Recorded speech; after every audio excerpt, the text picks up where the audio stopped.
In a disaster situation, a decision has to be made immediately.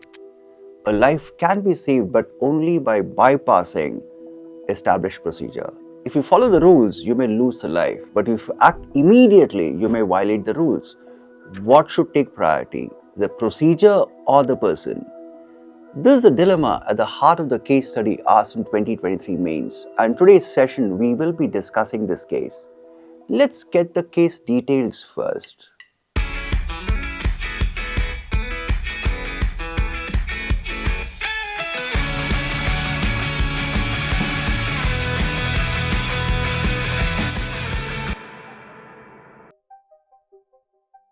A landslide occurs late at night in a remote mountain village about 60 kilometers from Uttarkashi. Heavy rainfall has caused large-scale destruction of life and property. You are the district magistrate. Remember that. You are the district magistrate. You reach the site with a rescue team including doctors, police, NGOs and support staff. Rescue operations are underway. In the middle of this, a man approaches you requesting urgent medical help for his wife. She's in labor, losing blood and needs immediate attention.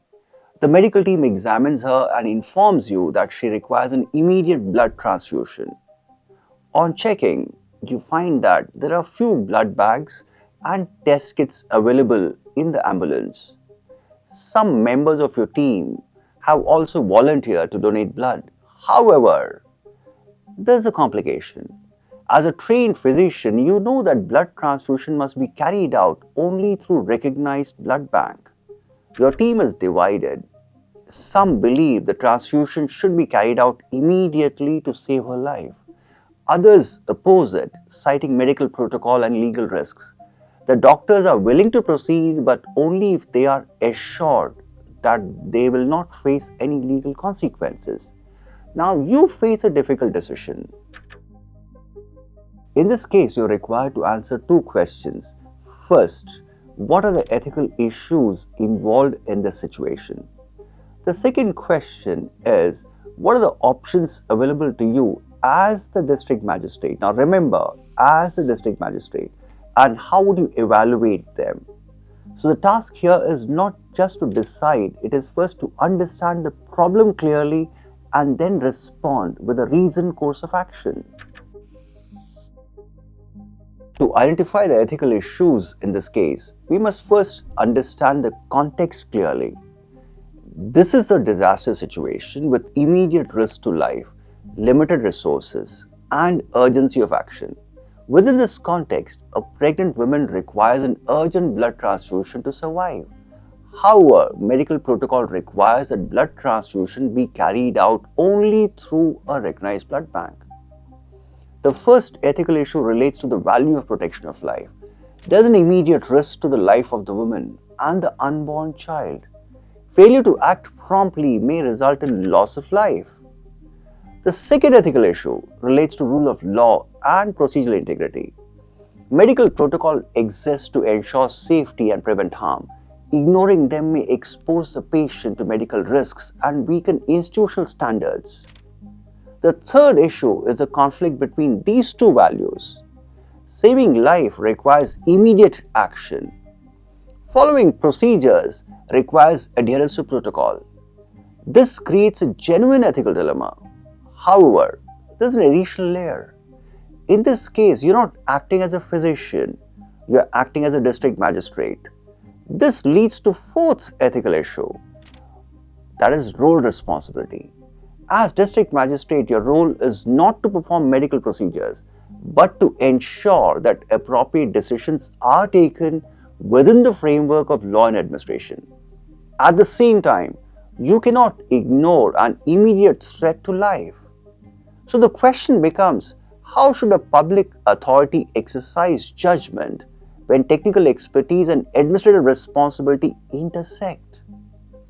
The fifth issue relates to accountability. The doctors are willing to act, but only with protection from legal consequences. If the decision leads to adverse outcome, it's unclear who will bear responsibility. Thus, the ethical issues in this case arise not only from conflicting values, but also from the complexity of roles. The duty to save life the obligation to follow procedures, and the responsibility to act within one's role all come into tension. We now turn to options available to you as the district magistrate and how they can be evaluated. The first option is to strictly follow medical protocol and not allow the transfusion outside a recognized blood bank. This option upholds the rule of law and procedural integrity. However, in a situation where life is at immediate risk, strict adherence may lead to preventable loss of life. So while this option is procedurally correct, it does not adequately respond to the urgency of the situation. The second option is to permit immediate transfusion using available resources and voluntary donors. This option prioritizes saving life and responds to urgency. It reflects what David Hume described as benevolence, the moral impulse to relieve suffering. However, this option involves deviation from medical protocol and carries risks, both clinical and legal. If complications arise, question of accountability will follow. The third option is a balanced and controlled approach. Here, you allow the doctors to proceed based on their professional judgment while ensuring safeguards such as basic testing, informed consent, and proper documentation. At the same time, you provide administrative support and protection to the medical team and inform higher authorities at the earliest opportunity. This approach is consistent with the principles of biomedical ethics articulated by Beauchamp and Childress. It promotes beneficence by enabling life-saving treatment, ensures non-maleficence through necessary safeguards, respects autonomy through informed consent, and maintains justice through responsible decision making. This option is preferable because it recognizes the limits of your role as a district magistrate. You don't replace medical expertise, but you enable responsible decision to be taken under emergency conditions. It also balances two central concerns. In this case, it protects life by allowing timely intervention, and it respects procedure by ensuring that the decision is not arbitrary but taken with due care and accountability. Thus, the most appropriate approach is not to choose between law and compassion, but to exercise informed discretion within the framework of responsibility.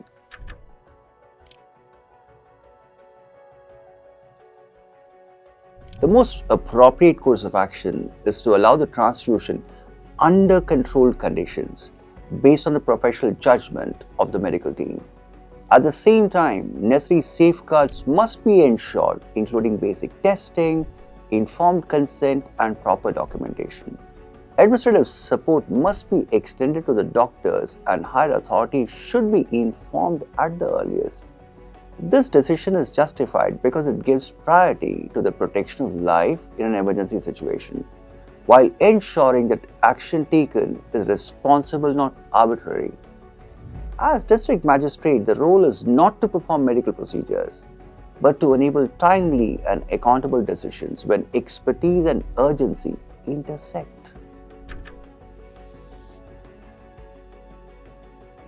Cases involving disaster situations are not only about rescue operations, they're also about decisions that have to be made under pressure. In such cases, a few principles can guide your responses. First, life-saving actions must take priority. When there is immediate risk, delay can be costly. Second, decisions must be sequenced. A good response is not one action, but a series of actions taken in right order.